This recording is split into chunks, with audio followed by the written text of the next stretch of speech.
Hey, it's Friday. We're drinking bourbon. We're sitting on the couch. It's our On the Couch Friday afternoon bourbon edition. And all things cash balance today. What it is, who should have one, pros and cons. People want us to be more concrete than existential. Nah. So, Christopher, in 25 words or less, what is a cash balance plan? A cash balance plan is a type of defined benefit plan. We use the words defined benefit plan and cash balance plan interchangeably. It's also a pension plan, but it's got some very, very nice features that are different than what our parents and grandparents had for pension plans. I think what to actually say is it's the old school pension plan that you thought your parents had, where there's... No, it's not the old school. It's the actually really, truly new and improved version of the old school. Old school done right. This is like the Tesla version of an old yellow school bus. I'm confused now. No, that's okay. Now, a cash balance plan is still an employer-funded only plan. Participants do not get to control the investments. And like I said, so all the risk is on the employer, but the employer also gets a really, really nice tax deduction. And that's the point when you kind of go, would you rather pay your employees or rather pay more in taxes? I mean, that was really actually the fundamental decision I made when we went ahead with it. Right. I could write this big check to the federal government, or I could put it in an account. Or I can write it to the employee. So how I talk about it with potential new plan sponsors is the IRS gives us two choices for employers helping their employees get ready for retirement. The first one is very, very flexible. The amount of money an employee and an employer can put in from one year to the next has nothing to do with what they've done in the past, has nothing to do with any rate of return. The downside is that the total dollar amount that somebody can put in, some people consider is kind of low. So the opposite of that is you have a commitment where you set a contribution rate and you have to continue with it for a number of years. But the upside of that is the dollar amounts can be significantly higher. And make a significant difference on your retirement readiness.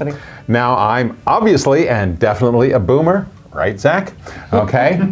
So there's a lot of my contemporary siblings, all right, or generational siblings who haven't started saving for retirement yet.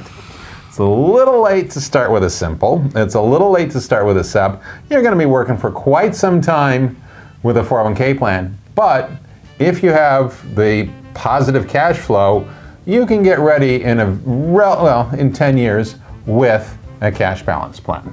Who should use a cash balance plan? I would say somebody who actually understands their business well enough to have the cash flow to actually fund it for at least 5 years. Absolutely. If it's a brand new startup, uncertain cash flow, very leveraged, massive debt to income ratio and all that other stuff, maybe not our ideal client. The other thing in terms of readiness and what kind of situation you're in is there is some market influence in terms of the contribution, meaning the money's in the market.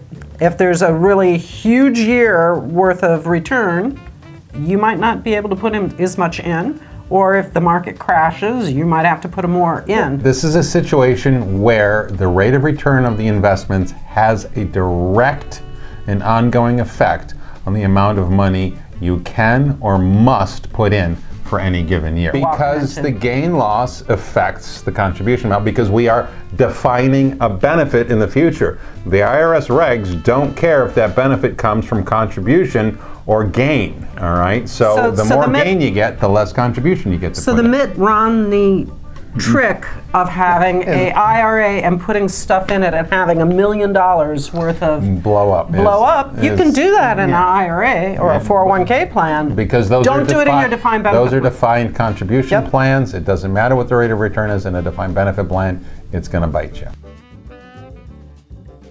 So the pros and cons of cash balance plans. One, if you're commitment adverse, don't do it. It's a commitment. If you're not optimistic about your business's future, don't do it.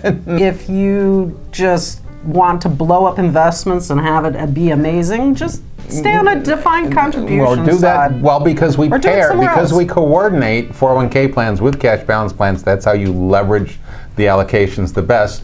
You swing, baseball analogy, you swing for the fences in the 401k plan, and in the cash balance plan, you simply try to get base on balls. You know, even if you get hit by a pitch, it's good for you, all right? Just get on base. The pluses are larger contribution amounts. You can shorten your time to save for retirement. You can attract some employees. You can keep some employees.